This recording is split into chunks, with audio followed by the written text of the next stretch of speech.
Hi, this is Johnny Burgin along with Stephanie Tice, aka the Blues Raccoon.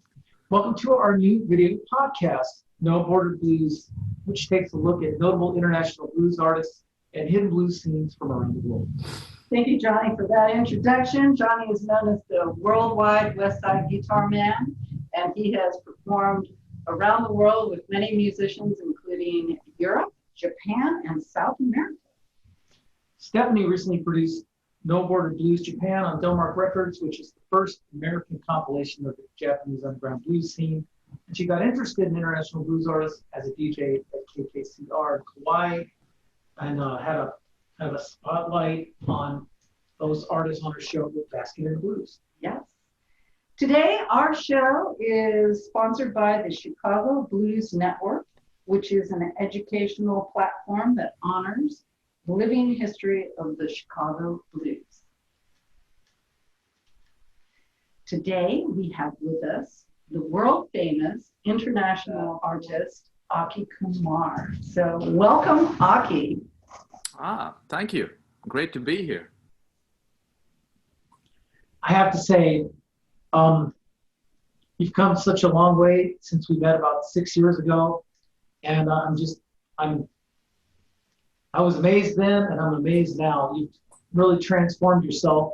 But let's just to set the stage. Let's start with how you got into blues and how you sort of got into the San Francisco blues scene. Yeah, I mean that's a long story and a long answer, but I'll try and summarize it as best I can.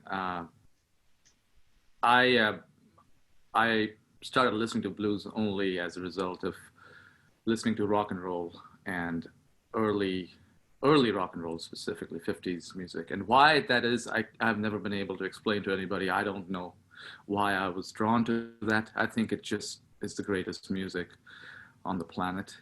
And when I landed in the Keep US, coming back to it too, like Coochie Coochie Coo, and then some things on Dilruba. So what's that? And there was a song in Dilruba. Was it Mama Pick Me or something? Pick Me Mama. That's a tribute to that. Yeah. Yeah. That's right. That's right in that wheelhouse. Yes, and in fact, Pick Me Mama I wrote it directly as a tribute to Little Richard and Chuck Berry. I kind of stole bass lines and melodies from their songs and kind of pieced this together just as a tribute. So that's really what got me going in the blues direction from listening to a lot of oldies radio when in the late 90s when I was in the US. And in my early 20s, I was kind of settling into a job as a software engineer, which is really what I wanted to do. I was happy to do it. It gave me my stable base in the United States and kept me in the US. But I really needed to find a more cultural connection with the country. And I've always been an old soul, never really been connected to pop or contemporary music in a very deep way. So it was just the most fortunate coincidences that there was a lively blues scene in the San Francisco Bay Area, and there were shows and artists still playing and harmonica players performing like a couple of miles from where I stayed. So I could go and watch these guys play, and it was connected to all of this rock and roll and oldies that I was listening to and I loved. And I should mention, even though you are going to hate me for this, is the Beatles. Beatles got me into stuff like song composition, harmonies, stagecraft, all of that stuff. From watching that is where I derived a lot of it from.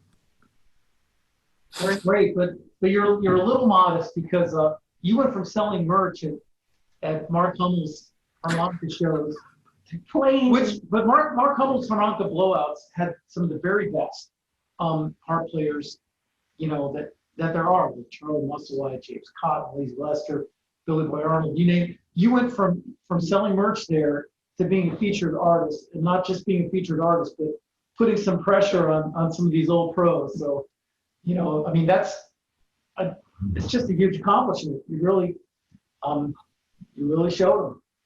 You know what? I am very happy that I got the opportunity to sell merch for these guys, because it was, uh, again, a way to connect to this scene that was totally alien, and would have been if I had been living in India. It would have just felt like there's like an alien planet with this alien blues harmonica stuff going on. But I got to be in there, and I got to be a participant, and I was, like a little gopher, selling CDs, getting them their drinks and all that kind of stuff. And then I got to learn from watching them, just not only on stage but off stage, and then learn that they're all human beings and they're not, gods, and those kinds of things. They kind of helped me in this journey. That's a separate issue right there. Yeah. So the fact that that I got to play on a Mark Hummel blowout was just not that I'm into resume building, but I'm very happy that that's one of my life's accomplishments. Yeah. Let's go over a little bit of a more timeline, because I met you about 6 years ago when I was new to the San Jose live music blues scene at Little Lou's. And you ran the jam there at Little Lou's and brought in artists from all over the world consistently for every week. So tell me a little bit about, Little Lou's, and then after Little Lou's ended. So the whole Little Lou's thing, that scene that you watched me kind of grow at Little Lou's already existed a few years ago. Before that, at an older club called the Grand L Saloon, just right down the street from Little Lou's, and that's really where I started the whole jam phenomena, if you want to call it. That what had happened was I basically started playing in a band called Tip of the Top. It was my first band, really, and we had a good run for about 4 years. But as part of playing in that band, we kind of needed a place that was consistent, weekly, almost rehearsal. And we had just decided to do a jam locally in San Jose at this venue called the Grand L Saloon. And a couple of years into doing that, well, I really hated hosting the jam, to be honest, because Johnny will agree with me. It's No way. one of the most one of the most brutal jobs, and I was very raw, totally naive. I didn't know much about dealing with people and dealing with egos, or didn't know my own place in the music world, in the local scene. So it was really hard on me. But I decided to change the format a little bit and start featuring artists, because primarily at that time, around 2010, 2011, the scene was dead. There were no clubs, there weren't that many gigs. A lot of the great artists that I admired were traveling, they were touring, and you could hear about them and see them touring elsewhere, but they were never playing locally. And I'm like, all these guys live here, and I never get to see them play on a weeknight. So let's try and make something happen so they can at least show up and play something and maybe make a little money while doing that. That's how it started. And it just turned into this thing that was a big party on Thursday nights. And after the Grand L closed, I moved over to Little Lou's. That party continued. But what was also starting to happen was, in addition to being a host, my own band and my own little career was taking off.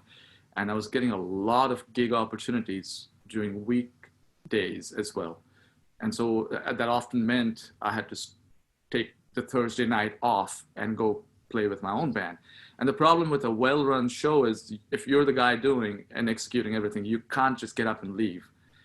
And I did that enough times that I decided there's no point running this thing and calling it mine anymore. So that's when I decided no more Thursday nights. Yeah. But it was a great thing. It was a lot of fun, and I got to meet great people like you, and featured Johnny a bunch of times there. Oh yeah, we did a lot of things together over the years, and those will always be wonderful memories for me. And one thing I'm curious about is, even on your debut record, you did that one song in Hindi that we performed many times, and that's a nice little. It's like nice little song at the end of the night that makes everybody feel happy. Yeah, it's a beautiful song. But yeah, what made you start thinking, this isn't enough? It's time to start singing in Hindi. It's time to start doing things really differently. Because I was getting too invested in what I call the mimicry culture in blues, and you know exactly what I'm talking about. as far as being a musician trying to play other people's music, trying to play a certain version of a certain song or play a certain lick from an artist that you really love. And you kind of get so invested in it, you want to be that artist. And in the harmonica world, everybody's trying to be Little Walter, Big Walter, James Cotton, Junior Wells, all put into one. John Lee Williamson, Sonny Boy Williamson. You just want also, Snooky Pryor, Jazz Gillum. I want all of this. I want to just be a shapeshifter and morph into these guys. And I was going through that process, and I'm sure in the guitar world it's the same thing. You just want all of the kings. You can just summon whatever you want and play that like them. What happened to me was I realized that almost like in acting, if you're a great impressionist or somebody that does good mimicry, it doesn't necessarily mean you're a great actor, right? You're a good impressionist. And I was falling into this trap of where I wanted to almost overwhelmingly sound like my idols. And I realized that none of them, Junior Wells doesn't sound like James Cotton, Little Walter doesn't sound like Big Walter. None of them sounded like each other and probably never wanted to either, because that was their unique identity. So I came to the realization that, hey, why am I so invested in being like them when I have all of this stuff of my own, growing up in a whole different land, listening to so much other music than blues, starting out in my early life. Why don't I bring some of that into the music? So that was the musical reason, but culturally speaking also, I just was starting to see so much change happening. And while I was in my 20s, felt the need to kind of suppress this, my voice in general conversation or even in the music world as trying to be ideal brown immigrant guy. In my 30s, I was like, screw that. I want to speak my mind and not participate in a blues culture that's overwhelmingly rigid and where this box has been built for me where I need to fit in and I don't fit in many times. So that was my first expression of almost like just revealing my true identity and kind of almost dissent in some way. It was very innovative. And you had a lot of support with the local blues scene in San Jose, like Kid Anderson. I know he played sitar as you developed. Oh, he co-produced that those early albums. Yeah. Yeah. So that was great that you got some acceptance in the blues scene for venturing out and being so innovative. And yeah, I honestly don't think there was, from the musicians, there wasn't pushback. They knew that this had to happen. And honestly, the concept of doing Bollywood blues is just cool when you describe it. And the best metric for that is when I talked to Jim Pugh, who was, the producer on these records from Little Village Foundation. When I first mentioned the concept to him that I want to do this as an album, not just one or two songs here and there, he was so ecstatic that I realized, okay, they get it and they like this concept. It's not just in my head, right. And I'm not just losing my mind over nothing. It sounds like almost has a political side to it too. Yeah, there is. Speak about that? Yeah, there is. How much time we got? Yeah. I mean, you said you were sort of put into a box, like artistically and personally, and yeah, almost politically, and this is a way of putting your real identity into people's. There's a cultural backing down from it. There's a cultural side to it. That it starts out as a cultural side, and this is not to get too caught up in race talk. That might have been a better word for me to use. It's like a cultural statement. It's a cultural side. For me, I have a strange outsider identity. I'm an immigrant in the U.S., so I don't meet you're an American. I don't meet that authenticity standard, right, of being an American playing American blues. But I'm also not black, right? So that authenticity is. So you're doubly non-authentic. I'm completely not authentic. In the blues world, there's this weird game that gets played because the reality is all of, at least in the traditional world, all of the artists, band leaders, sidemen, most of the talent, most of the fans, Most of the promoters and the booking folks, talent buyers, they're all white. And in that white culture in blues, there is a desperate kind of and I understand it, but there's this game of authenticity. Who's authentic? Why are they authentic? How are they authentic? So there's all of these things that have been established, that you have standards that you have to meet for authenticity. And I found that I'm getting caught up in this, and I don't belong in this. This is not something I need to play. I don't need to prove anything to anybody about authenticity when I can be authentic in both my love for blues, my appreciation for all these idols that I'm learning from, and then being able to express myself. And so once I released myself from all of this and decided, hey, I'm going to go to the Hummel Blowout, and I'm going to do a song like Ruxana, which you played on my record. And Right. I'm going to, funky, Hindi. Indian Yeah. song. Indian song. And Hindi. I don't care who played Right. before me. I don't care who came after me. Right. Yeah. Just do that. And really have a no strings attached kind of approach to it. That's a political statement in a way, because it's revealing a new face of the United States, because what I'm doing is as American as anything else that's out there. It's a different, unique American story and journey and cultural output, but it is American. And I need people to understand this, because I'm also now, as part of this Bollywood Blues project, finding that this is getting tokenized, almost like, oh, let's also have Aki on board because it gives us this little ethnic flavor. No, this is an American flavor. Right. Have the other guys on board to give me some other flavor. So I'm trying to flip the script here a little bit, and I've taken a lot of hits for doing that, but I'm also happier than I've ever been doing that, and that's really why I do it. Yeah. I know you travel a lot with Johnny to Russia, and you've been to South America, and I'm always curious about how different languages go over in other languages. I mean, really, they don't know the content or the wording of what you're singing, and yet they're enjoying it, sometimes even singing along.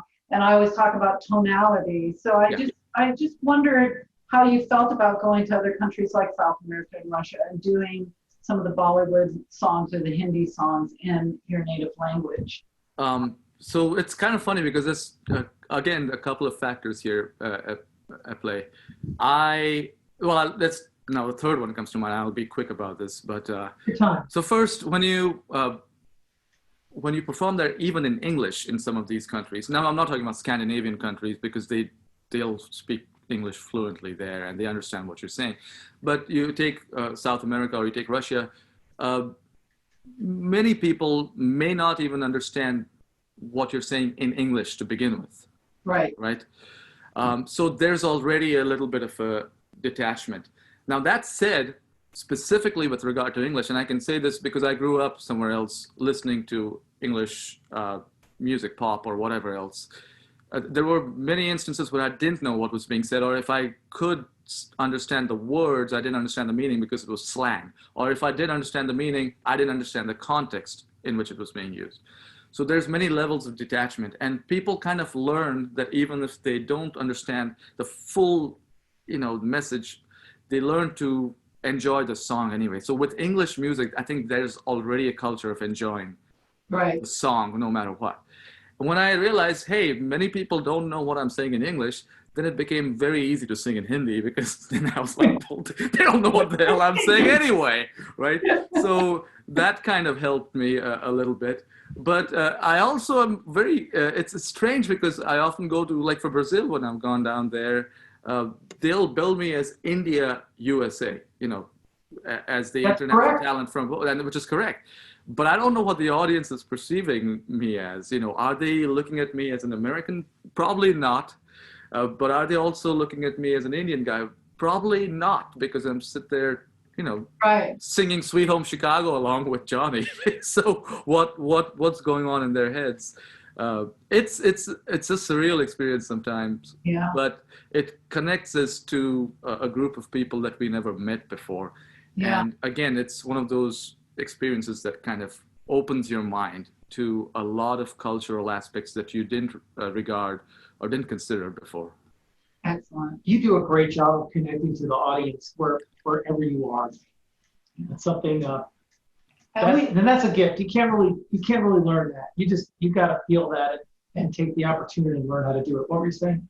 Well, we were watching all your videos, and we just loved them.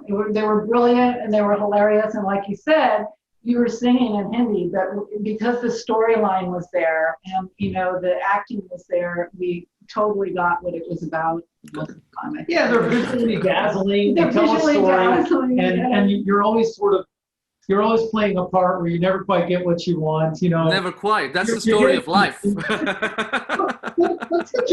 has the elements, all the elements. When Rachel, that's your wife, when she puts that note Tiachu on your back at the final. What is Tiachu? Come on, now, tell me what that is. So Tiachu is, I flipped a very foul Hindi word called chutia. Well, not foul anymore, but it was not something that you say in front of your mom. That kind of word. It's one of those cuss words where when you're 9 and you say it in front of your parents, they'll look at you going, "What did you say?" And it means you're an idiot. If I was to just tone it down, I would say that if somebody did something really stupid, and I'd call them a chutia. Obviously, I didn't want to write a song called Chutia. It's a political song. It's a very, very political song, and it's calling people out on their biases. Really, it's a song about confirmation bias, where you only see what you want to see and you believe what you want to believe, and you find all of this stuff to connect to because it fuels that preconceived worldview that you have. And that's really what I wrote the song about. It's a little angry. I'm being a little aggressive in using that word. But I softened the blow. You tone it down with the hillbilly influence, right? I toned it down in 2 ways. I added that melodic kind of feel to it, which is almost like a sing-along, which is hilarious because now I get videos once in a while of kids, like my musician peers, like in the UK or in Brazil. I just got one video a couple of days of this guy's daughter singing. She's like 4 years old and she's singing along to it. But the reason I didn't want to use that word explicitly was because I didn't want that political thing to blow up in India, which it can if the right circumstances develop. So I just flipped it and made it a little cute, but that doesn't take away from the message of the song, which is we're all flawed and we need to take a step back and understand our failings. Yeah, excellent. That was so hilarious. Do you think you could play a little bit for us for a few minutes? I'd really like to. Oh man, the tough thing with not having Johnny or having Johnny hundreds of miles away. You want to play along, Johnny? That would be great. That would be free jazz right there, given the lag in Zoom. That'd be free blues. Songs together.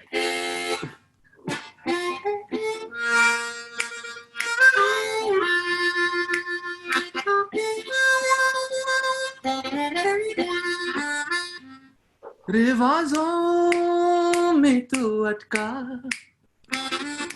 रस्मों का तू गुलाम फसाया तुझको जिसने करे उसी को सलाम करे उसी को सलाम ओ तियाचू तियाचू बन गया तू ओ तियाचू तियाचू बन गया तू ओ तियाचू तियाचू बन गया तू ओ तियाचू बन गया तू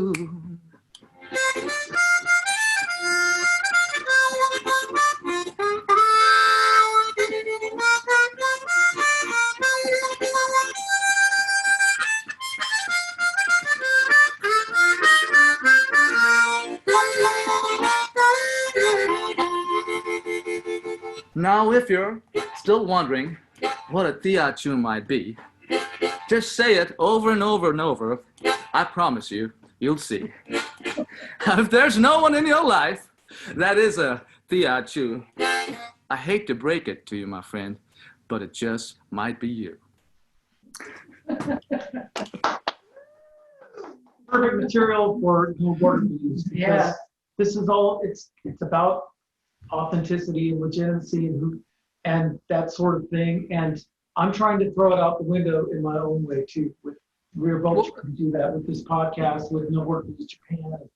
You know, I really appreciate what you're doing. And I've got to say something about the Beatles thing, which is, I kind of feel like your career in blues was like the Beatles' career before Sgt. Pepper's.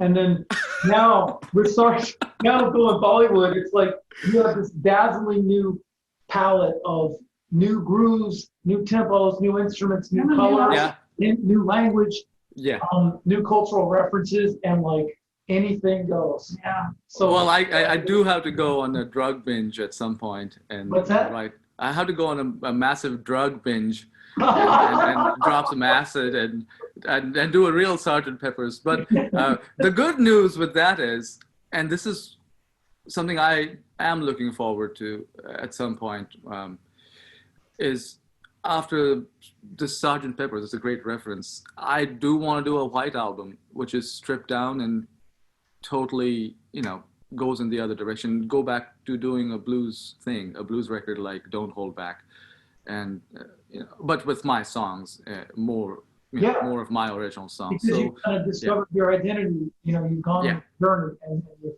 become more full of yourself, and now you're ready to do that or anything else you want to do. Yeah. I may have to take 6 months off and go to the Himalayas and go to Rishikesh and meditate for a while. Yeah. But I think we're kind of doing that right now in the pandemic. This is our little escape. Forced meditation. Meditation has never been my strong suit. So I have one last question for you, Aki. Boy, we've been on a long journey together too. I remember when I first took over Holland at Graceland, you were off doing Bollywood, and you got your Bollywood album going, and then now you're with Sony. But one of the things you did that I was curious about is you went to India with your band. And I wondered, how was that going back to Mumbai, your hometown, and bringing, the musicians from the United States, which kind of switched, over, and there you are in India doing it. That must have been remarkable. But it was really, it was awesome. It's one of those dreams come true things for me. And the great thing was the way it worked out and played out was it had nothing to do with the Sony Music deal that I had gotten a couple of months before that. This was completely tied to my jam. A gentleman, an Indian gentleman had stopped by the jam, and he owns one of the big IT firms in India, and he was at the Poorhouse Bistro watching this jam, and he saw me do a couple of these Bollywood songs during the opening set, and then he saw me do blues, and he's a big blues fan, a blues and jazz fan, and he just basically, we got on a phone call right after that, and he wanted to bring the band over just because it was something he had never seen before, anything like that, and especially some Indian guy blowing harmonica was just, like an alien concept to him. And so it worked out in a way where I played a bunch of corporate shows, thanks to him, and private shows, but I was also able to piggyback on that and do public shows, club shows in New Delhi and Bombay. And especially going to Bombay was awesome because I got to reconnect with family that I hadn't seen in 10, 11 years. Wow. Everybody had grown up, folks had gotten married, and it was awesome. A lot of them came to one of my public shows and danced, and it was really awesome. And when I sang those songs, the old Bollywood songs that I cover over here in the US, it's a different thing because folks look at it from a different perspective. But over there, when they know those songs, you can see their faces light up because they're watching something that they can really connect to, presented in a different way. And that was something cool. Yeah, you took a historical piece and brought it to the modern world. Yeah, that's so great. Well, congratulations on that. And that was my last question. Do you have anything else you'd like to say? Well, I am curious, like when you did these public shows, like Who came? So it just depended on the show. One of the shows, the one that I'm talking about, where my folks came and had a big old big old party, that was on. There was a huge promenade on the seaside in a really posh kind of part of Bombay. But I mean, I'm saying posh by my 80s and 90s perception. I don't know how things have changed, but it's still a very popular part of Bombay. And being that it was out by the seashore, we were on this in this amphitheater that was literally by the sea, and they had set up. It was like a weekly or bi-weekly kind of a concert series that I played. So not only were there people who came to watch a show, and it was free, totally free. People could. So there were music lovers, but there in India, and I can't describe this. I mean, New York City is probably the closest thing where you see this mass of people just walking on the sidewalks and on the streets, because that's the population there. And it was an evening show that I played to probably thousands of people, because they were just doing everything. They're walking, they were going back home from work. They were probably going to work.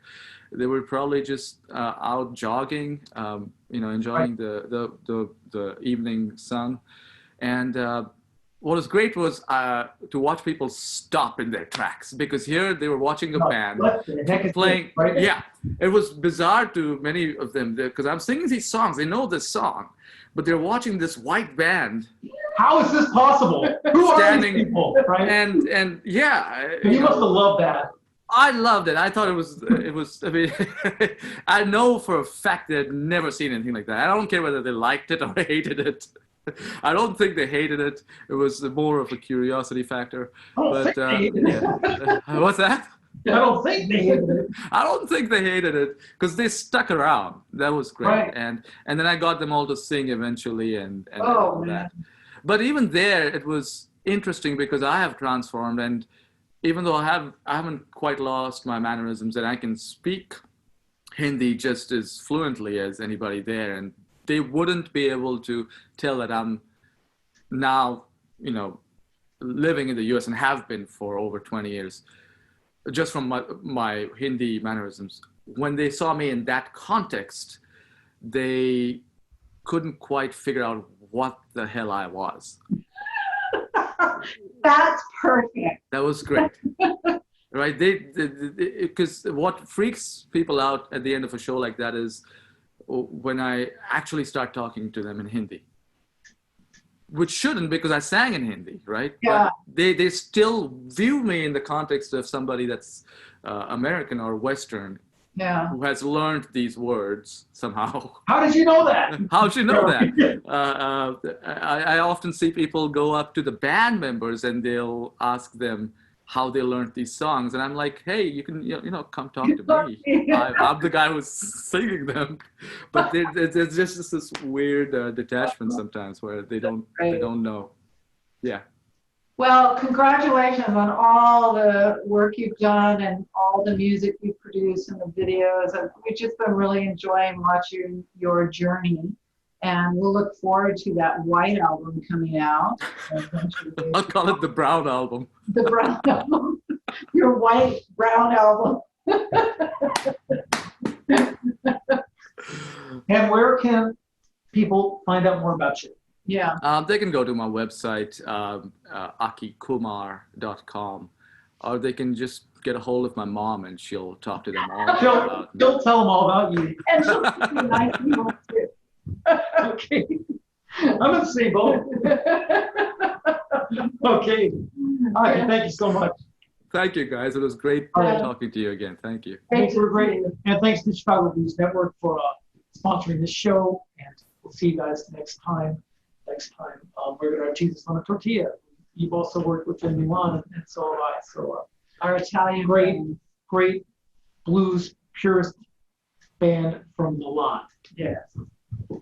Okay, Aki, you're awesome. Thank you. Thank you, Aki. All right, bye-bye.